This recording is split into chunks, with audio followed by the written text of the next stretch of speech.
Kemarin ada salah satu dari sahabat tani yang cerita ke saya soal bagaimana melarutkan pupuk untuk aplikasi penyemprotan atau foliar application. Katanya ada pupuk tertentu yang katanya susah larut. Bahkan dia juga sudah coba beberapa cara, mulai dari diaduk, diputer-puter dengan tangan ya sahabat tani, kemudian pakai kayu, kemudian pakai mixer, tetap tidak bisa larut. Bahkan katanya sampai coba direbus. Bukannya malah tambah larut, justru menggumpal. Untuk itu, sahabat tani, di dalam video ini bersama saya Rizal Ansar dari channel Penyuluh Pertanian Lapangan akan membahas bagaimana cara melarutkan pupuk yang sukar larut dengan air dengan metode sangat sederhana. Tonton sampai habis ya, pasti bermanfaat. Kita intro dulu.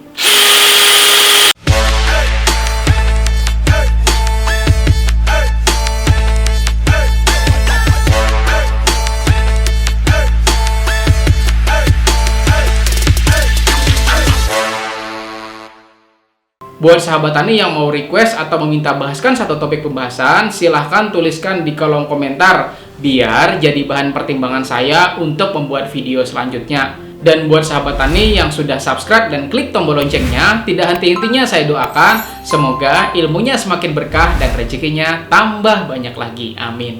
Sahabat tani, pastinya setiap makhluk hidup butuh makan, dan begitu juga dengan tanaman.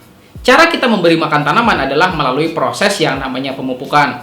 Pemupukan adalah proses penambahan pupuk atau makanan tanaman ya sahabat tani yang bertujuan untuk meningkatkan nutrisi terserap sehingga tanaman kita dapat tumbuh dengan baik hingga berproduksi secara maksimal gitu ya sahabat tani. Zaman dulu sebelum adanya metode spray, pemupukan dilakukan dengan cara manual, yaitu dengan penaburan atau broadcasting. Tetapi dengan adanya metode spray, maka pemupukan dapat diaplikasikan melalui daun atau disebut juga dengan foliar application.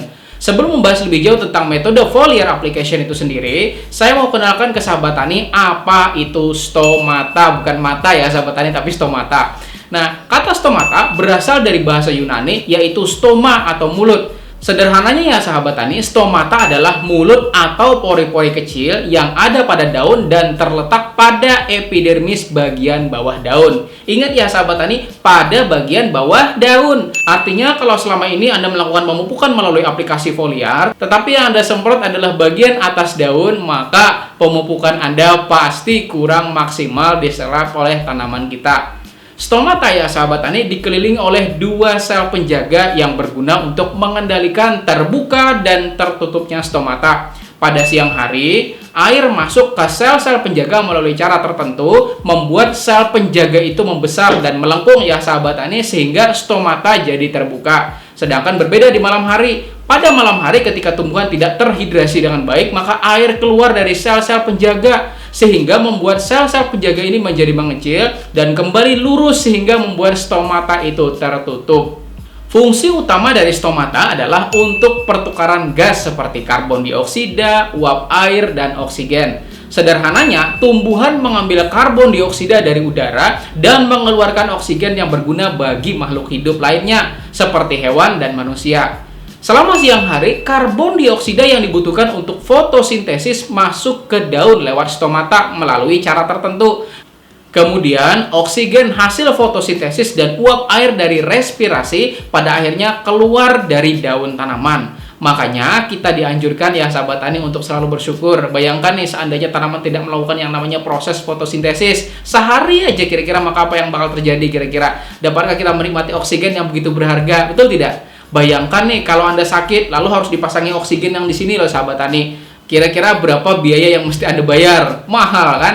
Makanya kita memang sudah selayaknya ya sahabat tani harus selalu bersyukur. Dan semua agama pun pasti mengajarkan bahwa Tuhan akan melipat gandakan lagi nikmatnya bagi siapa saja yang selalu bersyukur. Oke, sekarang kita balik lagi bahas soal stomata. Intinya ya sahabat tani, pada stomata inilah dapur tanaman kita. Maka ketika pengaplikasian pemupukan melalui stomata ini, maka makanan mentah yang kita berikan berupa pupuk dapat langsung diolah dengan cepat sedemikian rupa oleh tanaman sehingga menjadi nutrisi yang dialirkan ke setiap bagian-bagian dari tanaman kita. Oh ya sahabat tani, saya juga sudah bahas dua unsur hara yang dapat menyehatkan dan memaksimalkan kerja stomata, yaitu unsur hara magnesium atau Mg yang pembahasannya sudah saya bahas pada video yang ini. dan sulfur yang pembahasannya juga sudah saya bahas pada video yang ini juga. Maka buat sahabat tani di sini yang ingin stomata tanamannya selalu sehat, jangan sampai ketinggalan memberikan kedua unsur hara ini, terutama pada fase awal hingga fase menengah ya sahabat tani. Nah, setelah mengetahui tentang stomata ini, jika Anda ingin melakukan pengaplikasian pupuk melalui daun secara foliar, pastikan arah spruyer atau nozzle arah semprot kita menuju pada bagian bawah daun ya sahabat tani, biar pemupukannya langsung pada stomata tanaman kita. Tetapi Anda juga jangan salah paham, jangan samakan metode aplikasi stomata ini dengan penyemprotan insektisida. Misalnya Anda sudah tahu nih, ulat atau belalang biasanya ada pada bagian atas tanaman, malah disemprot pada bagian bawah, gak kena sahabat tani. Bukannya ulat atau serangga yang malah teracuni, tapi malah tanaman kita yang teracuni. Makanya jangan sampai salah ya sahabat tani, hati-hati. Sekarang bahas soal bagaimana melarutkan pupuk supaya bisa terlarut rata. Kebanyakan orang ya sahabat tani, kalau mau melarutkan itu pasti pakai mixer yang seperti ini sahabat tani. Itu kepalanya mixer ditaruh pada bor elektrik, jangan cara seperti ini ya sahabat tani. Saya yakin cara ini tidak akan efektif. Maka saya akan bahaskan bagaimana dua cara melarutkannya. Pertama, dengan mengubah bentuk padatan tersebut menjadi bentuk tepung. Caranya ya bisa dengan di blender ya sahabat tani, atau pakai gilingan tepung. Simple kan? Apa saja kalau sudah jadi tepung, akan mudah larutnya loh sahabat tani, rata tercampurnya dan mudah menyatunya. Makanya kalau ada satu hubungan Anda dengan pasangan tidak lagi bisa menyatu, maka blender aja gitu loh sahabat tani. Kemudian yang kedua adalah dengan melarutkan pada air yang kemudian di blender. Cara kedua ini sering saya berikan kepada petani. Anda bisa beli blender manual atau blender yang pengoperasiannya menggunakan tangan. Blender manual ini bisa jadi solusi buat sahabat tani yang ingin pengaplikasian pupuk secara foliar tetapi tidak ingin ada listrik. Tinggal bawa blendernya atau bisa ditinggal di pondokan Anda. Lalu kalau Anda mau pengaplikasian pemupukan, langsung blender aja. Tapi kalau ditinggal di pondokan sawah, pastikan penyimpanannya dengan baik ya sahabat tani, takutnya ada maling datang. Orang kan kalau mau maling itu ada dua penyebab ya sahabat tani. Pertama, karena butuh duit dan ingin cara instan untuk mendapatinya. Yang kedua, karena merasa punya orang itu lebih baik daripada punya dia. Makanya istilah pelakor itu bisa jadi karena nomor dua ini ya sahabat tani, yaitu merasa punya orang lain lebih baik daripada punya dia gitu ya.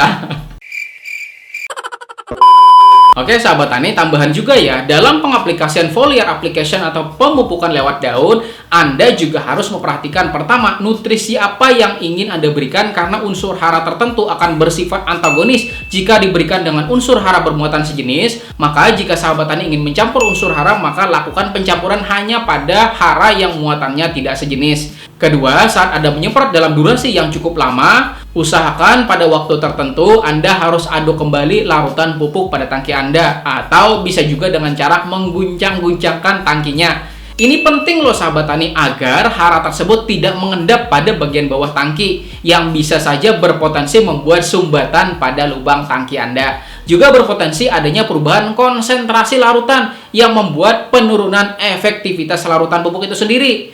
Nah, itu ya sahabat tani yang bisa saya sampaikan pada video kali ini. Mudah-mudahan bermanfaat dan membawa manfaat bagi sahabat tani semuanya. Dan di samping sini juga, sahabat tani, ada dua video yang saya rekomendasikan untuk sahabat tani pelajari. Insya Allah akan semakin membuat keilmuan yang Anda dapati semakin lebih banyak lagi. Tonton ya sahabat tani. Dan saya Rizali Ansar dari channel Penyuluh Pertanian Lapangan. Terima kasih sudah nonton sampai habis. Wassalamualaikum warahmatullahi wabarakatuh.